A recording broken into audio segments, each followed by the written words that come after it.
Nyongke betong kok de lemah syoreng. Terus Lesal era ceng wing kok betu ya mi pah ngelonat.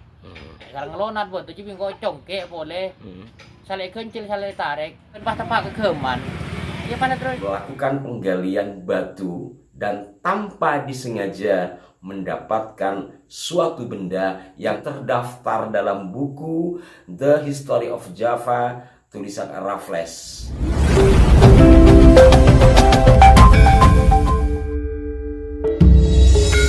Assalamualaikum warahmatullahi wabarakatuh. Salam jumpa, salam sejahtera untuk Anda semua. Salam persaudaraan dari kami Aras9 Channel.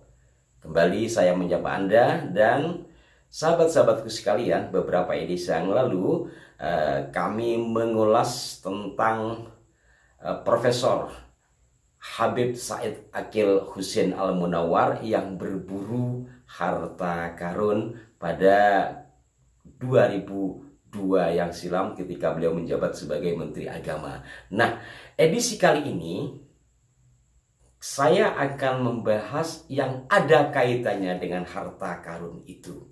Walaupun kalau Habib Said Aqil mendapatkan petunjuk dari seorang ustadz yang dalam versi pemberitaan disebut paranormal, tetapi sang Habib menolak itu disebut paranormal. Dan kalau pada masa itu yang digali adalah wilayah yang merupakan cagar budaya, pada edisi kali ini salah seorang sahabat kami di Madura melakukan penggalian batu dan tanpa disengaja mendapatkan suatu benda yang mana benda itu kalau kita tilik dari buku-buku pusaka agak susah. Dan sebelum saya perlihatkan seperti apa pusakanya, kita simak dulu penuturan dari sahabat saya ini. senemu ke manjeng kok tepang nyongke betok berentang bini. Betul ya tang bini lemah-lemah amempe nompa pesawat. Nyongke betong kok de lemah syoreng. terus Lesal era ceng wing kok betu ya mi pah ngelonat. Sal ngelonat betu ci wing kok congke boleh. Sale kencil sale tarik sangku anu noreng saka ruah. Nah, ternyata Sangku kiken ya? Sangku diken. Ternyata sale beken pas tepak kegeman. Ya pada terus beliau orang ini masih ke lakan lo bagi wing kok. Itu tina ke di ya salah. itu di mana aja? Neng daerah Serapit. Enggak. Gunung Salpe. Gunung Salpe di mana lagi? Salpe de timur Tang Roma. Pokoknya dari Roma aja saya ke timur sekitar sekilo dari Roma aja. Oh, Romana sih ada apa nyaman kampung? Tang kampung nyamana Kola. Kola Serapi Bere ya, benih kola. Serapi Bareng. Benih kola Serapi Timur ya. Serapi Bareng. Oke. Bagaimana? Pahamkah sahabat-sahabatku? Tentu saja paham karena sudah diberi teks di bawahnya. Jadi tanpa sengaja sahabat yang kami tayangkan tadi ketika menggali batu, yaitu batu-batu untuk membangun rumah, karena wilayah ke utara dari tempat tinggal kami di Madura di wilayah Kabupaten Bangkalan itu daerah pegunungan, nampaknya itu daerah keras sehingga banyak bebatuan gunung di sana yang sebagiannya itu dijadikan bahan bangunan. Nah, di saat melakukan penggalian itu pada kisaran 3 meter kedalaman mendapatkan benda yang umum disebut saeng. Kalau di Madura disebut saeng. Tetapi dalam beberapa literatur juga disebut dengan nanggolo atau mungkin ada sebutan lain. Nampak sangat sederhana. Mungkin sebagian orang ini hanya akan menganggap sebuah benda karatan ya, tanpa ada nilai sejarahnya. Padahal ini memiliki nilai sejarah, bahkan dicatat oleh seorang penulis berkelas internasional, Raffles, ya penjajah. Pada tahun 1817-an, Raffles menulis buku dengan judul The History of Java. Satu di antara isinya adalah ini. Jadi walaupun tampak sederhana seperti ini, tetapi mengandung nilai sejarah. Dan sebelum membuka buku Raffles, saya sempat membuka buku dapur ternyata tidak ditemukan ya. Saya perlihatkan umpamanya ini satu di antara buku dapur yang sangat populer. Pada bagian belakang mengupas tentang tombak-tombak. Tetapi puluhan tombak yang ada di sini tak satu pun gambar serupa dengan ini.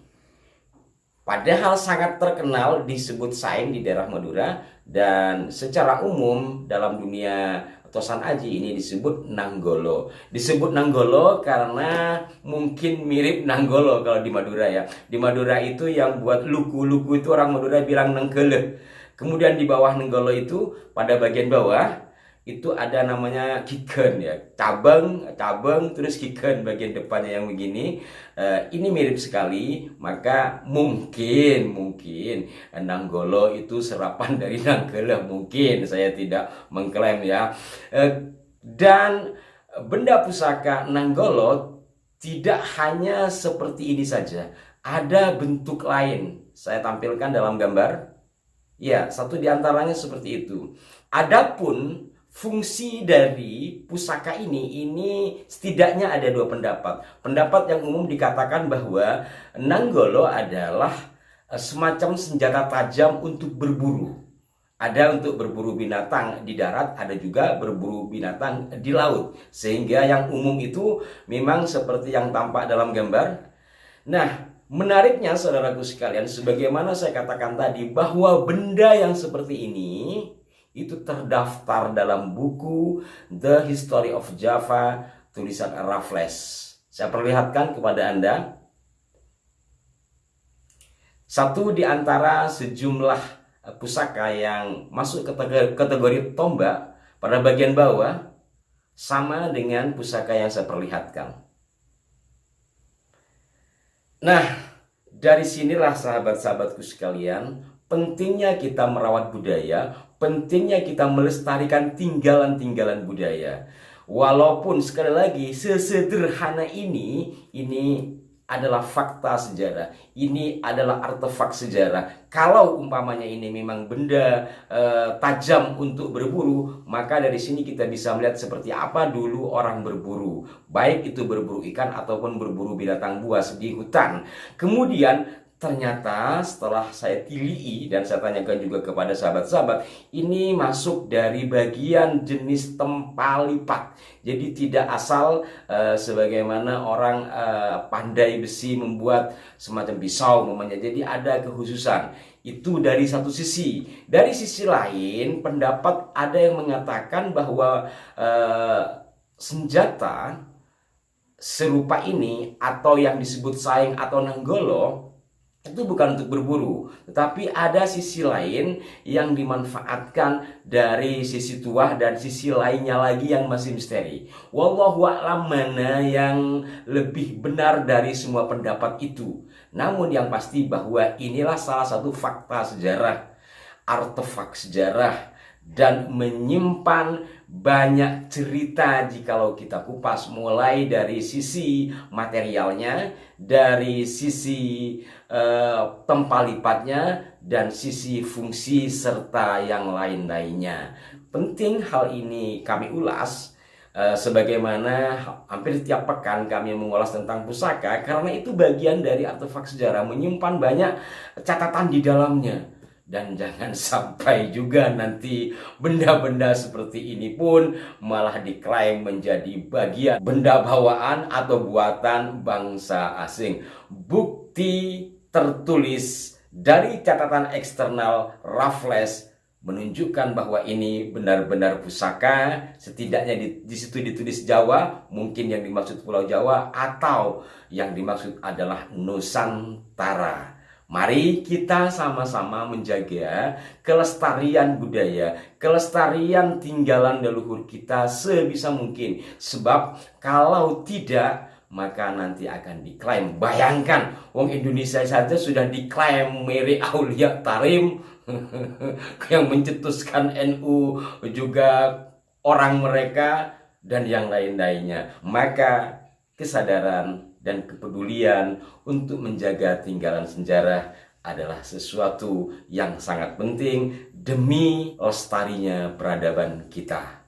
Mudah-mudahan bermanfaat. Sampai jumpa.